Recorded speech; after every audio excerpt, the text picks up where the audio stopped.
Boa noite. Aqui é o Juan Oliveira e você está no Par Paranormal.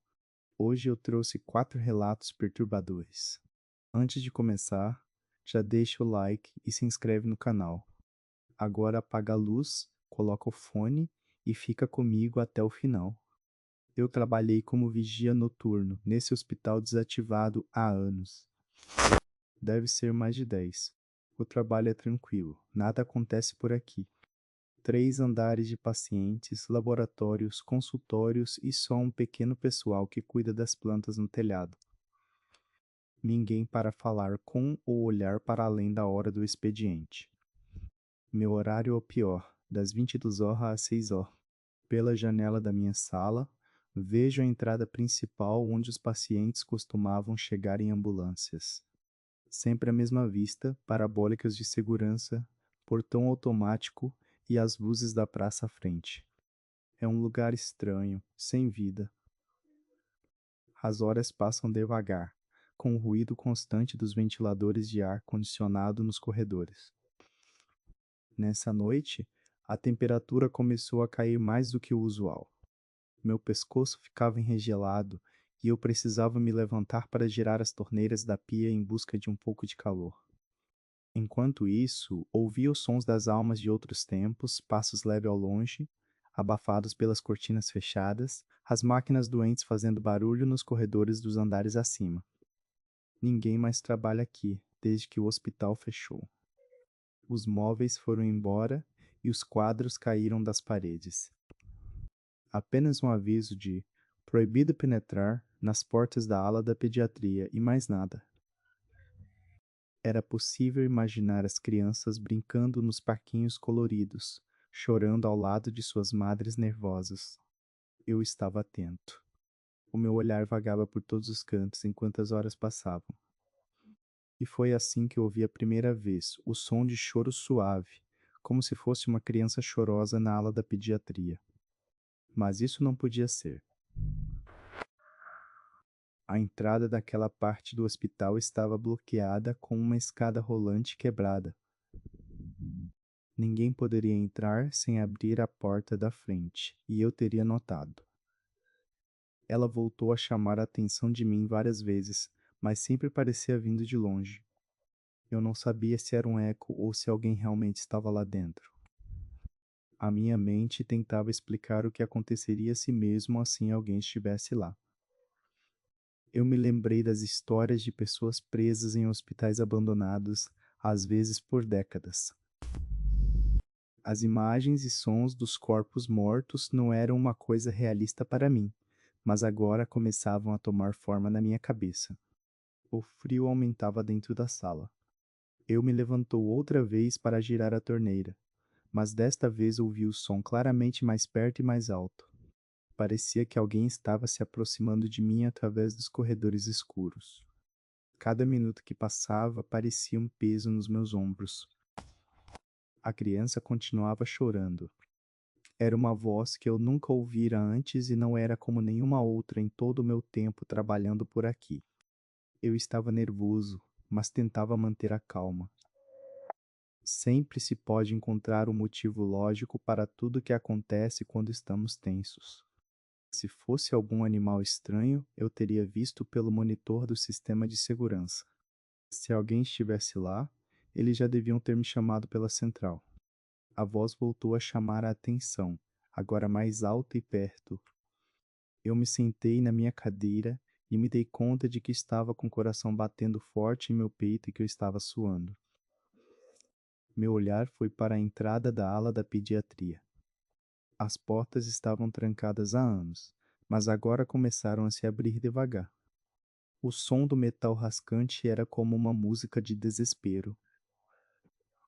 Eu fiquei parado na minha cadeira enquanto as portas ficavam cada vez mais abertas.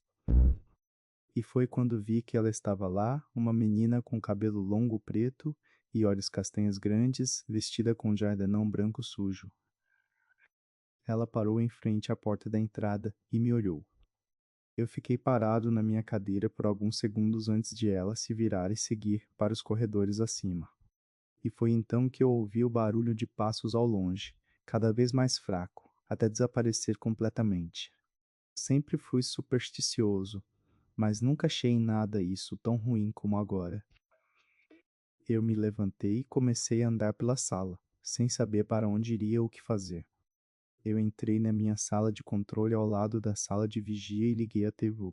A tela ficou verde por um momento antes de aparecer uma imagem estática com textos coloridos desenhados sobre ela, mas eu não estava vendo isso.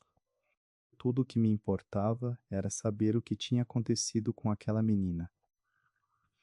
Fui até a porta da entrada e dei um passo para fora do meu posto. A ala da pediatria agora ficou sem luzes, como se fosse uma enorme caixa preta no coração do hospital.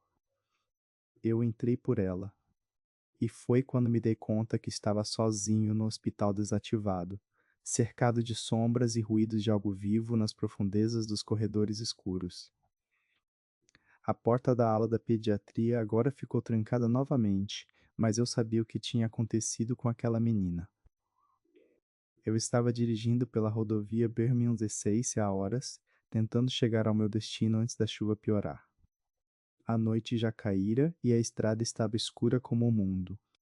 De repente, uma luz se aproximou e eu vi que era um carro parado ao lado do mineiro. Eu reduzi a velocidade e apertei o freio, esperando que ele também parasse para me dar passagem. Quando finalmente estacionei, o motorista saiu do carro com uma expressão cansada no rosto. Era uma moça, cabelo curto preto e olhos cinza profundo.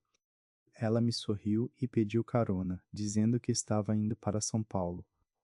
Eu não era muito dado a dar carona de estranho para desconhecido, mas algo em seus olhos me fez mudar de ideia. A chuva batia fortemente contra o capô do carro, e eu pensei que se ela estivesse com pressa, seria melhor ela ir comigo. Enquanto dirigíamos, a moça falou pouco, limitando-se a responder às minhas perguntas sobre onde estava indo e quais eram seus planos.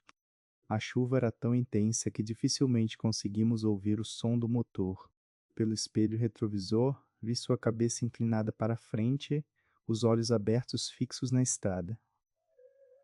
Senti um arrepio na espinha quando ela parou de conversar e ficou em silêncio por algum tempo. Eu tentava pensar em algo para falar para quebrar o silêncio, mas não dava certo. A moça parecia ter sumido em si mesma. De repente, a chuva começou a escorrer pelo para-brisa como água de uma torneira. O som era ensurdecedor, e eu precisei aumentar o volume da rádio para ouvir alguma coisa mais do que o vento e a água. A moça ainda estava em silêncio, mas agora havia algo estranho no ar. Pensei em perguntar se ela estava bem, mas não consegui encontrar as palavras certas. Eu apenas disse: "Vamos chegar logo." Ela respondeu com um sorriso vazio e continuou a olhar para fora da janela. Quando estávamos quase chegando à cidade de Rio Claro, a chuva piorou ainda mais. Pelo espelho retrovisor, vi que a moça agora tinha os olhos fechados. O som do vento era ensurdecedor, e eu me sentia como se estivesse dirigindo em um túnel. Foi então que ouvi o primeiro grito. Era muito suave, mas parecia vir de dentro do carro, não da estrada. A moça ainda estava com os olhos fechados, e eu pensei que talvez fosse só algum sonho dela. Mas logo depois, um segundo grito ecoou pelo interior do veículo. Eu me senti cada vez mais nervoso, sem saber o que fazer. O som da chuva era tão alto que não conseguia ouvir se havia alguma coisa errada com a moça. Eu tentei acordá-la com toques leves na mão e no rosto, mas ela não reagiu. Agora estavam acontecendo coisas mais estranhas do que eu poderia imaginar. O ar dentro do carro estava ficando frio demais, como se o condicionador estivesse funcionando a todo vapor. Eu percebi que as janelas estavam fechadas, então não havia explicação lógica para isso. Quando estávamos entrando na cidade de Santa Bárbara do Oeste, senti uma mão fria me tocar no ombro. Era a moça, mas agora seus olhos estavam abertos e pareciam ter mudado completamente. Estavam pretos como as nozes. "Obrigada por me dar carona", ela disse com uma voz muito baixa e estranha. Eu estava começando a me sentir cada vez mais assustado, mas agora ela sorriu de um jeito que parecia não ter nada de humano.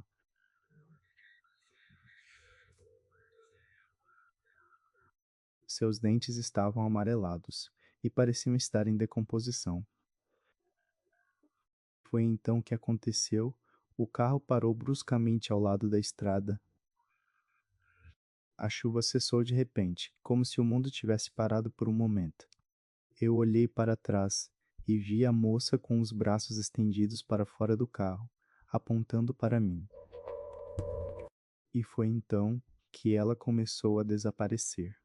Seu corpo parecia ser puxado por uma força invisível para o meio da estrada. Seus braços se contorciam como cordas de violino e eu ouvi um grito terrível ao vento, mas não era do condutor. Era eu mesmo. Quando olhei novamente para trás, ela havia desaparecido completamente. O carro estava parado no meio da rodovia e a chuva começou a cair de novo com intensidade renovada. Eu estava sozinho na estrada, sem saber o que tinha acabado de acontecer. E foi então que eu ouvi sua voz novamente. Obrigada por me dar carona.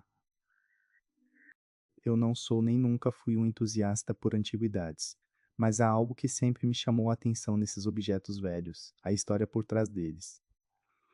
Quando descubro uma peça com uma narrativa interessante ou uma história inacreditável, sinto-me compelido a comprá-la e tentar desvendar os segredos que ela guarda. Foi assim que encontrei o espelho antigo no brechó da tia Rosa, naquela velha feira de artesanato do bairro. Aquele lugar é uma espécie de tesouro para quem busca raridades e peças únicas, onde você pode encontrar desde móveis históricos até artefatos estranhos que parecem ter vindo de outro mundo. A tia Rosa era conhecida por sua olheira fina e seu poder de transformar itens aparentemente sem valor em objetos desejados pelos colecionadores mais exigentes. Ela já me havia vendido várias peças, sempre com uma história interessante ou um segredo por trás delas. Quando encontrei o espelho, senti uma vibração que não sei explicar.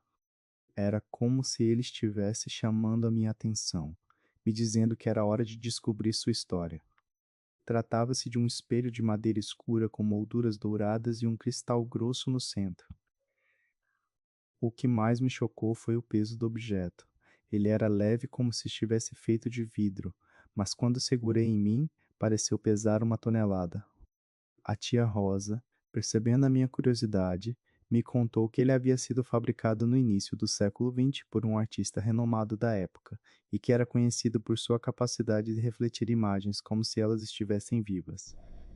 Eu não sei o que houve comigo naquele momento, mas decidi comprar o espelho na hora. Talvez fosse a empolgação de ter encontrado algo tão raro, ou talvez fosse apenas a curiosidade de saber por que aquele objeto parecia estar chamando a minha atenção. O que sei é que, desde o instante em que ele entrou em casa, comecei a sentir estranhas vibrações ao redor dele. Começaram pequenas coisas, no início da manhã. Eu percebia que ele estava sujo de poeira e que precisava ser limpado.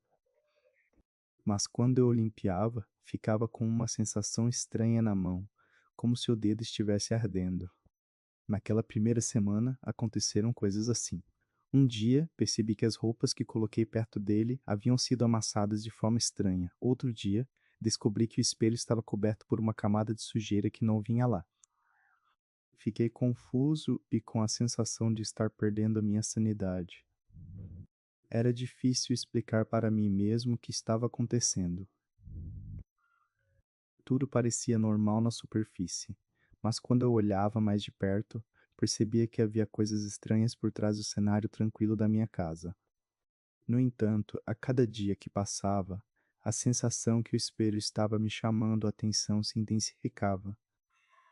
Certa noite, enquanto assistia TV na sala, senti um arrepio ao perceber que o reflexo no espelho havia mudado. Agora, ele refletia imagens diferentes das que eu via em outros pontos da casa ou fora de casa.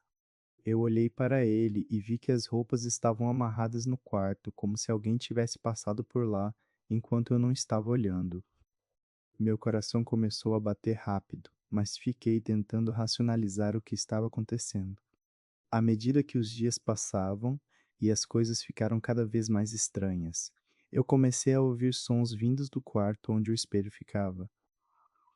No início, Era um som menos, o barulho de uma porta fechando-se, um ruído leve de passos no chão. Mas à medida que o tempo passou, os sons se tornaram mais alto e mais frequente, até que comecei a ouvir vozes. Nem sempre elas eram claras. Às vezes pareciam ser apenas murmúrios ao longe e outras vezes soavam como uma conversa normal, mas eu não conseguia entender as palavras que estavam sendo ditas. O mais assustador era que a voz parecia estar vindo de dentro do espelho.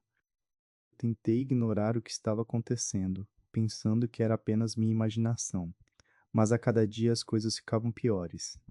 Percebi que não só as vozes estavam aumentando em volume e frequência, como também os movimentos nos objetos ao redor do espelho pareciam estar mais intensos. No entanto, sempre havia algo que me fazia desconfiar de que aquilo tudo era real.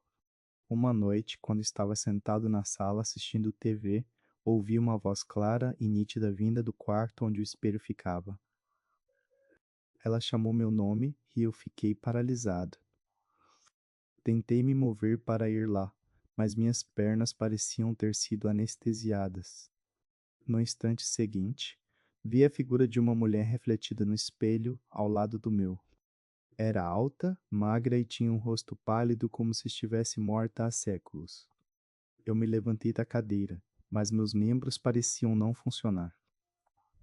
Ela começou a se mover em direção à porta do quarto enquanto eu permanecia paralisado no lugar. Era como se ela estivesse me chamando para algo. A cada passo que dava ao longe da porta era um aumento na tensão, mas também uma sensação de inevitabilidade. Quando ela abriu a porta e desapareceu da vista, senti meu corpo relaxar e minha respiração se normalizar. Eu fiquei ali alguns minutos sem saber o que fazer, até que me dei conta do que havia acontecido. Foi nesse momento que entendi a realidade terrível da situação. O espelho não estava apenas refletindo imagens, ele as trazia para a vida. Eu nunca mais quero olhar aquele espelho. Seu reflexo parou de mudar desde então, mas sei que está lá, esperando por mim, chamando-me para sair e mergulhar no mundo das sombras e dos fantasmas que o habitam. Eu me lembro daquela noite como se fosse ontem, quando tudo ainda parecia tão simples e pacífico. Fui até a encruzilhada para fazer uma entrega num barco que estava ancorado na margem. Era um comboio de mercadorias pesadas que precisava ser levado para o centro da cidade. Levei apenas um despacho comigo, um objeto pequeno encaixado dentro do caixote. Nada a destacar. Era uma noite quente, mas não muito chuvosa, por isso achei que poderia caminhar de pé até chegar ao barco. O ar estava úmido, o tipo que faz você sentir um pingo de suor no rosto sem ter feito nada para justificar. A chuva era uma cortina de vapor grosso e branco entre as árvores, como se fosse possível ver através dela com os olhos bem abertos. Quando comecei a caminhar, o som dos meus passos foi cortado pelo silêncio da noite. As luzes do barco estavam desligadas, mas um farol estava aceso na torre de vigilância da outra margem e fazia com que uma grande faixa brilhante fosse lançada sobre a água. Fiquei atento para não tropeçar no caixote enquanto caminhava pelo terreno úmido. Cheguei ao barco, entreguei o despacho e fui voltando para casa em seguida. Mas foi aí que tudo começou. O barco estava com as luzes apagadas novamente, mas eu vi uma figura corcunda na cabine do piloto. Era um homem de meia idade, cabelo fino e branco, e tinha olheiros escuros. Eu não havia percebido antes, porque estava concentrado em entregar o despacho. Talvez seja melhor dizer que a figura deitada no barco não chamou minha atenção ao primeiro. Foi quando me lembrei que a porta do piloto estava aberta e ele poderia ter saído. Mas ele parecia tranquilo demais para um homem sozinho, como se estivesse esperando alguém. O que me chamou de fato foi o olhar. Ele parecia estar olhando dentro da minha alma.